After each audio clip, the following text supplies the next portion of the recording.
Well, let's see. I think two teams that want to be very dominant in the way of playing. They're very aggressive on the high press and the way we have to have the ball. A lot of individual quality on that pitch. So it's about imposing what you want and the direction that you want to take the game and keep them very far from their strengths. I think that's going to be a key thing as well. The England squad's been announced, and some good news around these parts because MLS has got the nod. Your reaction to that? Very proud of him. It's a huge moment for him and for the club as well. Again, one of our graduates getting the call for England, it's a massive thing, so very happy. You're only 6 points behind Arsenal. Could be 3 on Sunday. Are they catchable in second place? Yeah, and they can be 9. At the moment they are 6. We are not focused in if they can be 3 or 9 or 6. We are just focused how we can do our game, how we can try to beat them, and then hopefully we can do that and we can be more close. But the run you're on, it could be a target. Second place could be a target for you now. Yeah, it could be a target for sure. It's our duty to do our best, but in the same time, I think the target for us is Sunday game, and then game after game to see how we can go close. I think we're going to start this one by talking about the managers, the men in charge of leading these two teams. And where are we at with Mikel Arteta, 5 years at Arsenal now, Enzo Maresca, his project only really just starting? What are your thoughts and your take on where they are now and kind of where we go from here? Well, the fan base is split in two over Mikel Arteta. Half the fan base think he's doing a good job and that everybody should trust that process. The other half are unhappy that last season, for the last 2 transfer windows, he hasn't bought a striker when it's been staring him in the face and screamingly obvious. And I think they would have a point, but then the other side would have a point as well because there has been progress. There's no doubt about the fact that this season and the underperformance this season means there was a lot of pressure going on him into next season. I think they should keep him. He's done a fantastic job, changed the culture, brought in good players, and given Arsenal fans a reason to be proud of the club again.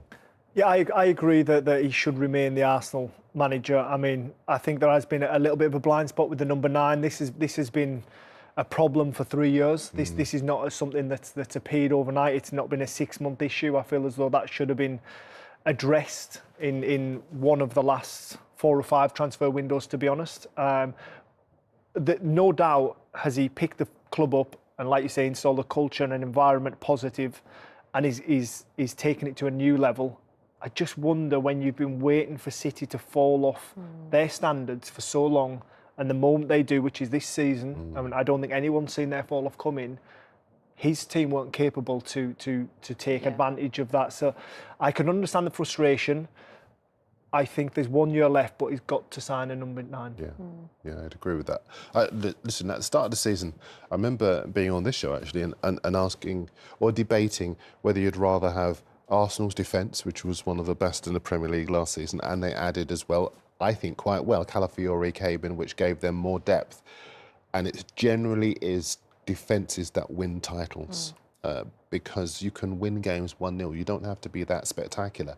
But which if you've was the got Arsenal a really, way. absolutely, which was the Arsenal way, and they've kind of stuck to that. But up front, they just haven't had that ability to be able to finish teams off, and that's what's put pressure on him. But I just hope that the fan base a little bit, as you've been saying, the bit less short-sighted, and they can see the bigger picture of what has changed. So obviously they didn't go and get that number 9. Then they also had a spate of attacking injuries, which is why we're seeing things like Kieran Tierney, part of the front 3, in midweek against PSV.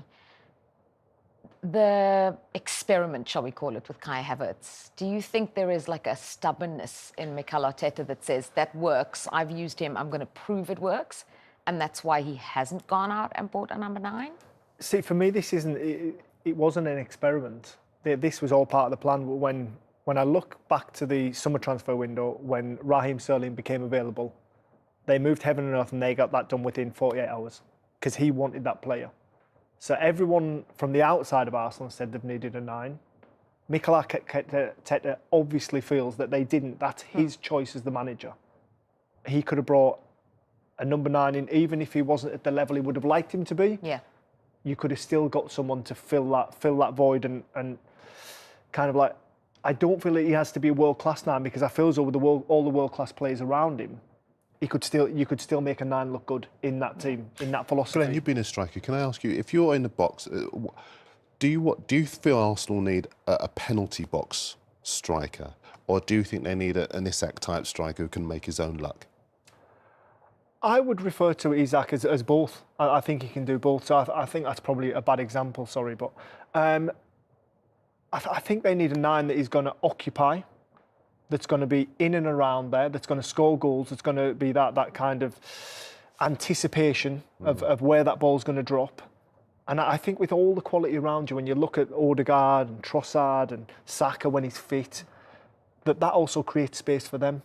So just a number 9. I don't want a 9 that's, because obviously they've got Jesus at the club that's referred to as a number 9, but he drifts and he wants to get involved in play. That's my question. Stay there. You occupy your 2 centre backs. That'll create space for others. If they get attracted to the ball, that'll create space for you. So it's a knock-on effect and it's beneficial for everyone around.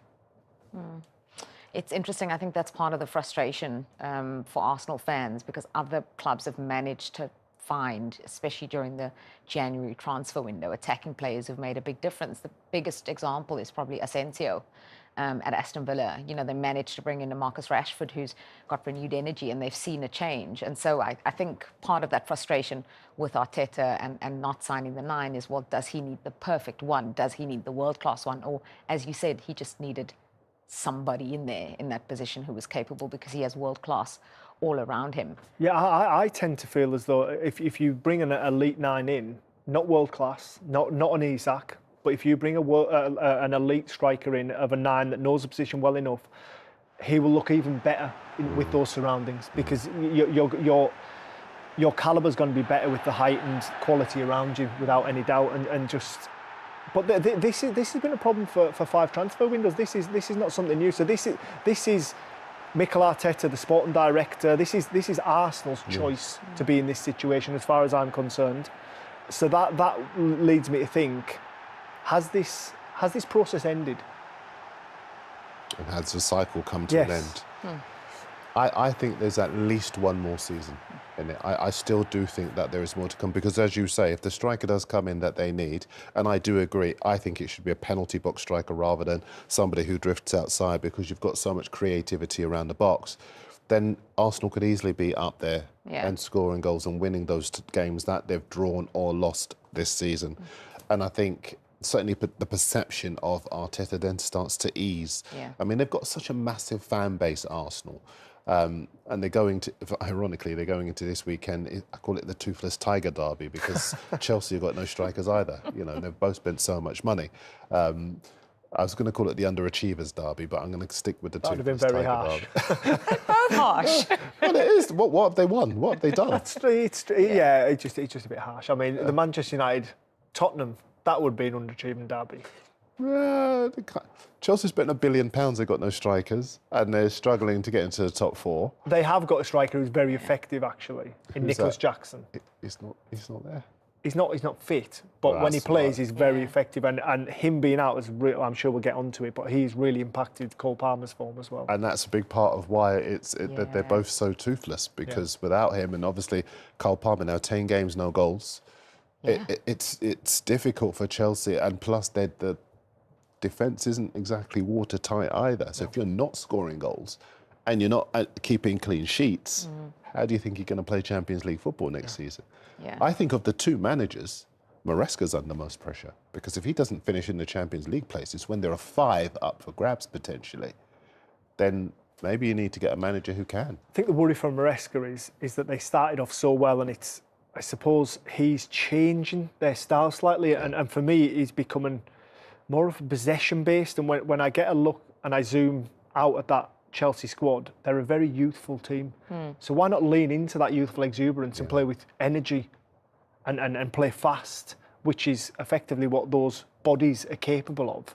Yet he's trying to go the other way and trying to control games, very much Pep Guardiola style of the past, I suppose. You know, there was a moment in December when they were within a few points of Liverpool at the top, and I think that was a turning point of their season, because... But my worry was, right, was that Pochettino's good work or was that all Maresca? Yeah, agree. I mean, listen, I think Pochettino left the club in fantastic shape in terms of their home record, their away record, the confidence in the team, the respectability he gave them, again, not just from the inside, but from the outside as well. Suddenly opposition teams and players were looking at Chelsea saying, that's a difficult place to go. And Maresca's kind of weakened that a lot with some of the decisions which looked good in the first half of the season, but by midway through, and this is why I'm talking about the proximity to Liverpool, because at that moment, what he should have been saying was, yeah, I'm going to lean into the fact that we are in a title race. But he suddenly started doing that, no, we're not good enough, no, we're not ready. And I feel psychologically that transmitted itself to the players. I always say in football, not just in football, in sport, the attitude reflects the leadership. And if the leadership is bombastic and full of belief and exudes that confidence, then the players will believe. And they've got something to hold on to as well. And I just didn't see that at Chelsea this season. Bombastic, what a great word. We've also learned that this is the Here all toothless, week. It's the end of the week. the toothless tiger derby. Unbelievable.